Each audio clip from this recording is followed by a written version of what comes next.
Hello everyone, आप सभी का मेरा नमस्कार। मेरा नाम है शुभजीत चक्रवर्ती और आप सभी का मेरे चैनल में हार्दिक स्वागत है। तो आज इस वीडियो में मैं एक डैनिश सिनेमा की बात करने जा रहा हूँ। इस फिल्म का मैं रिव्यू करूँगा। ये एक वर्ल्ड सिनेमा है, कहने को ये एक इंटरनेशनल आर्ट फिल्म है, ठीक है, जो बहुत सारे फिल्म फेस्टिवल्स घूम कर आया है। बहुत सारे फिल्म फेस्टिवल्स पे इस फिल्म ने बड़े बड़े अवार्ड्स जीते, यहाँ तक के 97th एकेडमी यानी कि ऑस्कर अवार्ड्स में भी ये फिल्म नॉमिनेट हुआ था। तो इस डैनिश फिल्म का नाम है the girl with the needle. 2024 साल में ये फिल्म रिलीज़ हुई। तो इस फिल्म के डायरेक्टर है मैग्नस वॉन हॉर्न, जो कि बहुत प्रसिद्ध कलाकार है, इंटरनेशनल सिनेमा की दुनिया में। वो आर्ट फिल्में बनाते हैं और उनकी लगभग हर एक फिल्म फेस्टिवल्स घूम कर आया और उनके लगभग हर एक फिल्म को क्रिटिकल एक्लेम मिल चुका है। तो इस फिल्म की कहानी एक सीरियल किलर के साथ जुड़ा है। उस सीरियल किलर का नाम है डैगमर ओवरबी। तो इस वीडियो में मैं डैगमर ओवरबी जो सीरियल किलर है उनके बारे में ज़्यादा कुछ बताऊंगा नहीं। मैं चाहूँगा कि आप खुद ये फिल्म देखकर या नेट में पढ़कर उस डैगमर ओवरबी इस औरत के बारे में आप ढूंढ लीजिएगा, ठीक है, कि डैगमर ओवरबी ये जो औरत है ये किस तरह की सीरियल किलर है और किस तरह की वो कत्ले किसकी करती थी। मैं यहाँ कुछ डिटेल देने वाला इस बार नहीं हूँ। तो अब आते हैं इस फिल्म के प्लॉट में। तो ये फिल्म का प्लॉट सिर्फ डैगमर ओवरबी को लेकर नहीं है। इस फिल्म का प्लॉट एक और औरत को लेकर है। वही औरत एक्चुअली इस फिल्म में प्रोटागनिस्ट है, लीड रोल वो इस फिल्म में प्ले कर रही है। उस औरत का कैरेक्टर का नाम है कैरोलिन, ठीक है, जो बहुत ही गरीब औरत है। हाँ, ये एक दरअसल आर्ट फिल्म मैं पहले ही कह चुका। तो आर्ट फिल्म का एक खूबसूरती क्या होती है बताओ। इस फिल्म की खूबसूरती, ऐसी फिल्मों की खूबसूरती ऐसी होती है कि ये फिल्म बड़ा स्लो होता है। तो स्लो पेस होने की वजह से ये फिल्म उसी रफ्तार में दौड़ता है जिस रफ्तार में हमारी रूटीन ज़िंदगी दौड़ती है। सोचिए आप, मैं, हम सब की एक रूटीन ज़िंदगी है। जब भी हम एक रूटीन ज़िंदगी जीने लगते हैं ना, तो हमारी ज़िंदगी बहुत ही धीरे धीरे से कटता है, ऐसा लगता है ना। तो आर्ट फिल्म का भी यही खूबसूरती है। आर्ट फिल्म इस पेस को बढ़िया तरीके से पोर्ट्रे करता है। जब भी आप एक आर्ट फिल्म देखोगे आपको ऐसा लगेगा कि एक कैरेक्टर है आप ही की तरह रूटीन लाइफ लीड करता या करती है। तो उस कैरेक्टर की ज़िंदगी भी बिल्कुल आप ही की तरह एक आम ज़िंदगी है। उसके भी अपनी ज़िंदगी में बहुत सारे मुश्किलात है, बहुत सारे हार्डशिप्स है जिससे उसको गुजरना पड़ रहा है। उसका भी अपनी ज़िंदगी में कुछ ज़्यादा है नहीं करने को, बहुत ही लाचार एक कैरेक्टर है। उसकी रूटीन ज़िंदगी वो किस तरह बिताता है या बिताती है, किस तरह से उसकी ज़िंदगी गुजरता है। तो ये चीज़ एक आर्ट फिल्म बहुत अच्छी तरह से डिपिक्ट कर सकता है। और आर्ट फिल्म में और भी बहुत कुछ डिपिक्ट हो सकता है। जैसे कि ये आर्ट फिल्म जिस लोकेशन पे बेस्ड है, उस लोकेशन की जो भी कमियां हैं, खूबियां हैं, उसको भी बहुत बढ़िया तरीके से डिपिक्ट कर सकता है। तो इस फिल्म का जो टाइमलाइन है वो 1919 में बेस्ड है। 1919 यानी कि जब पहला विश्व युद्ध चल रहा था, ख़त्म होने के कगार पे था।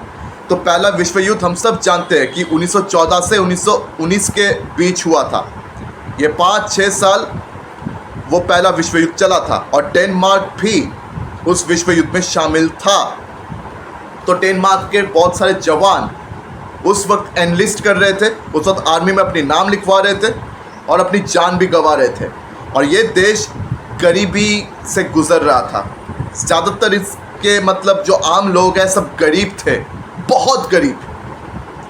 इतने गरीब थे कि अपना पेट भरने का पैसा उनके पास नहीं था। बच्चों का क्या पेट भरेंगे, इतना बुरा हाल था। और सारे लोगों को छोटे मोटे काम करना पड़ रहा था। एक कपड़े सिलाई की फैक्ट्री में काम करो, मजदूरी का काम करो, सब मजदूरी के काम करते थे ये लोग। या मजदूरी करो, वहाँ मजदूरी करो, मजदूरी का काम सारे लोग क्या करते थे। तो ये कैरोलिन भी मजदूरी करती थी। ये जो लीड कैरेक्टर है इस फिल्म में वो भी एक मजदूरी थी, छोटी मोटी काम करती थी। एक सलाई की फैक्ट्री में ये काम कर रही थी। अभी उनका भी एक पति था पीटर निल्सन, जो कि युद्ध में तो गया लेकिन उसके बाद उनका कोई अता पता है नहीं। और जब तक मतलब ये औरतें अपने पति का कंफर्म डेथ सर्टिफिकेट नहीं दिखा देती, तब तक उनको सरकार से मुआवजा मिलने का कोई उम्मीद ही नहीं है। तो बॉस, इस औरत के लिए सारे दरवाजे जैसे बंद हो चुके हैं, मतलब पैसे पाने का कोई उम्मीद है नहीं, तो उसको अपना पेट भरने के लिए छोटे मोटे काम करना पड़ रहा था। तो एक कपड़े सिलाई की फैक्ट्री में काम करती थी, तो उस फैक्ट्री का जो मालिक था जॉर्गेन नामक, उस आदमी के साथ वो रोमांटिकली इन्वॉल्व हो जाती है, उसके साथ वो सो जाती है और वो प्रेग्नेंट भी होती है। तो इस बीच अचानक उनका युद्ध से आया हुआ पति पीटर निल्सन वो अचानक वापस आ जाता है। तो उनका चेहरा बिगड़ा हुआ होता है और उस पति का हालत बहुत ही मतलब ख़राब है। तो वो तो उनको स्वीकार कर नहीं सकती, क्योंकि ऑलरेडी वो रोमांटिकली किसी और के साथ वो इन्वॉल्व हो चुकी है, उसके बच्चे को लेकर वो प्रेग्नेंट भी हो चुकी है। तो वो उनको स्वीकारती तो नहीं है अपने पति को। तो जॉर्गेन के साथ वो शादी का सपना देखती है, लेकिन जॉर्गेन एक बहुत बड़े मतलब एरिस्टोक्रेट ख़ानदान का आदमी है, समझ सकते, क्योंकि इतनी बड़ी फैक्ट्री के वो ओनर है। तो उनकी माँ शादी तो होने नहीं देती, ऊपर से उनके फैक्ट्री में ये जो काम करती थी वो काम भी वो फिर से गवा बैठी। एक तो गरीबी के जुंगल से किसी तरह वो अपना पेट भर रही थी, फिर से अपनी काम गवा बैठी, अब दूसरी जगह काम ढूंढो। और ऊपर से ये लड़की जिस अपार्टमेंट में वो रहती थी, उस अपार्टमेंट से उस लड़की को निकाल दिया गया क्योंकि वो अपनी किराया नहीं भर पा रही थी। तो और भी मतलब गरीबी में ये लड़की चली गई। किसी तरह अपने लिए एक मकान देखा है, वो उस मकान का हालात और भी ख़राब है, और भी सस्ता है। मतलब आप समझ जाइए कितना मतलब ख़राब हालात है। और ऊपर से प्रेग्नेंट भी है, एक बच्चा होने वाला है। तो मतलब जो छोटे मोटे उनको काम मिल रही थी ना, उस काम से उसका अपना पेट भरना बहुत मुश्किल हो रहा था। हाँ, एक और बात बताना मैं भूल गया, ये फिल्म जो है ये मोनोक्रोमेटिक फिल्म है, ब्लैक एंड वाइट पे शूट किया हुआ फिल्म है। मतलब ब्लैक एंड वाइट पे जो ये फिल्म शूट किया गया है, बहुत ही मतलब अच्छा लगता है, बहुत ही अच्छा लग रहा है, बहुत ही ऐप्ट लगा है ये मोनोक्रोमेटिक स्टाइल। इस फिल्म के लिए बहुत ही ऐप्ट लगा क्योंकि बहुत ही पुराने समय की बात है, और ऊपर से वक्त बहुत ही ख़राब था इन लोगों का। तो उसके लिए ये मोनोक्रोमेटिक कलर मोनोक्रोमेटिक जो कलर इस्तेमाल हुआ है, मतलब कलर स्टाइल नहीं, ब्लैक एंड वाइट, ये बहुत ही ऐप्ट कलर लगा इस फिल्म के लिए। हाँ, अब आता है कहानी में वापस। तो अब तो गरीबी से जूझ रही है, मतलब उनके पास इतने पैसे तो है नहीं कि वो अपने बच्चे का ठीक से परवरिश भी कर सके। तो फिल्म का नाम है the girl with the needle, क्योंकि उसके हाथ में एक बहुत बड़ा नीडल होता है। उस नीडल से वो ठीक है इस बच्चे को मारने की कोशिश कर रही थी। कैसे? जहाँ से मतलब औरत का जहाँ से बच्चा निकलता है, उसी जगह पे उस नीडल को घुसा के अपने बच्चे को वो मारने की कोशिश कर रही थी। तो उसी वक्त उसकी मुलाकात उस औरत से होता है, डैग्मा ओवरबी, जो कि एक सीरियल किलर है। तो उस औरत से उसका मुलाकात हो जाता है। तो वो औरत उसे समझाता है, उसे बचाता है, उनको समझा देता है कि जब ये बच्चा तुम्हारा पैदा होगा तो ये बच्चे मेरे हाथ में दे देना, मैं इस बच्चे के लिए एक बढ़िया सा फॉस्टर फैमिली ढूंढकर उसे वहीं पे भेज दूंगी। तो ये डैग्मा ओवरबी, उनके कैरेक्टर को इस फिल्म में जिस तरह दिखाया गया है, वो एक मिठाई का दुकान चलाती है, और मिठाई की दुकान के साथ साथ वो यहाँ पे सीक्रेटली एक मतलब एडॉप्शन एजेंसी भी चलाती है। तो बहुत सारी औरतें मतलब जिनका बिना शादी बच्चा हो रहा है या बहुत ही गरीबी से जूझ रही है, तो ऐसी औरतें क्या करती है, वो अपनी बच्चों को इस औरत के हाथ में सौंप देती है ताकि उनको उन बच्चों को एक बेहतर ज़िंदगी मिले, एक अच्छा परिवार मिले जो इन बच्चों का अच्छी तरह से परवरिश कर सके। तो इस भरोसे इस औरत के हाथ में वो बच्चा सौंप के जाती है। तो उसके मतलब कैरोलिन अब क्या करती है, उसके हाथ में तो कोई काम रहता नहीं है, तो वो उसी डैगमा ओवरबी के लिए काम करना शुरू कर देती है एज वेट नर्स। तो कैरोलिन क्या करती है, डैगमा ओवरबी की बेटी थी एरेना, उनको कैरोलिन अपनी दूध पिलाती थी, मतलब अपनी छाती का दूध भी पिलाती थी। और कभी कभी उन बच्चों का मतलब जिनका मतलब एडॉप्शन की जिम्मेदारी ये डैगमा ओवरबी लेती थी, तो कैरोलिन उन बच्चों का भी कभी कभी ख्याल रखती थी जब तक उनके लिए सही फॉस्टर होम नहीं ढूंढा जा रहा था। तो एक दिन कैरोलिन को किसी कारण शक हुआ डैगमा ओवरबी इस औरत पर। तो उसके बाद मतलब क्या हुआ नहीं हुआ ज़्यादा कुछ बता नहीं रहा हूँ, पर हाँ डैगमा ओवरबी को जो काम करते हुए इस औरत ने देख लिया, मतलब सीरियल किलिंग, वो बहुत ही शॉकिंग था।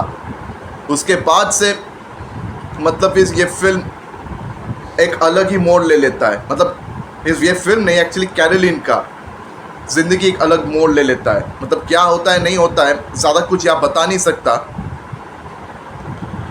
तो आप ये फिल्म ज़रूर देखिए। मतलब उस वक्त डेनमार्क की जो गरीबी है, उस देश की गरीबी हालात को बहुत बढ़िया तरीके से ये फिल्म पोर्ट्रे करता है। और आर्ट फिल्म्स की यही खूबसूरती होती है कि हम सब का जो रूटीन एक्टिविटीज़ है, हम सब की जो रूटीन तकलीफ़ें हैं, उस चीज़ को एक आर्ट फिल्म बहुत बढ़िया तरीके से पोर्ट्रे करता है। और हम जिस शहर पे है, उस शहर की जो शहर उस गांव की जो हालात है, उस हालात को भी एक आर्ट फिल्म बहुत बढ़िया तरीके से दिखाता है। क्योंकि आर्ट फिल्म का पेस भी स्लो है और हमारा रूटीन लाइफ का पेस भी कैसा है, बहुत ही स्लो है। तो उस पेस के साथ कहीं ना कहीं हम एकस्टम्ड हो ही जाते हैं आर्ट फिल्म की उस पेस के साथ। तो आप लोगों में से जो लोग आर्ट फिल्म देखना बहुत पसंद करते हो, वर्ल्ड सिनेमा देखना बहुत पसंद करते हो, तो आपको ये सिनेमा बहुत बढ़िया लगने वाला है। और ये क्वालिटी वाइज एक बहुत ही बढ़िया फिल्म है। तो अगर आप लोग अच्छे क्वालिटी सिनेमा देखना चाहते हो तो आप लोग ये फिल्म ज़रूर देखिए। मतलब डेनमार्क की जो गरीबी थी पहला विश्व युद्ध के समय, गरीबी को बढ़िया तरीके से दिखाया, और लोग जो गरीबी से जूझ रहे थे, खासकर औरतें। ये फिल्म औरतों को लेकर ही है एक्चुअली, क्योंकि सारे जो मेन कैरेक्टर्स हैं वो तो औरतें हैं। तो वो किन गरीबी से जूझ रही थी, तो उस गरीबी को भी बहुत अच्छी तरह से दिखाया गया था। और ये सीरियल किलर डैगमा ओवरबी ये क्या कर रही थी, ये सीरियल किलिंग्स किसकी कर रही थी, किनकी कर रही थी और क्यों कर रही थी, उस वजह को भी इस फिल्म में बढ़िया तरीके से एस्टैब्लिश किया गया है। तो भाई मुझे ये फिल्म बहुत ही अच्छा लगा है। तो आप लोगों में से जिनको भी मतलब क्वालिटी फिल्में देखना पसंद है, आर्ट फिल्में देखना पसंद है, आप इस फिल्म को बेशक देख सकते हो। तो मैं अपनी वीडियो यही स्थगित करता हूँ, बहुत लंबा चौड़ा हो चुका है। तो अगर मेरी वीडियो आप सबको पसंद आई है तो लाइक करें, शेयर करें ज़्यादा से ज़्यादा, और हाँ मेरे चैनल को सब्सक्राइब करना बिल्कुल भी ना भूलिए। तो आज आप सबसे विदा लेता हूँ, मुलाकात होगी फिर अगले वीडियो में। धन्यवाद।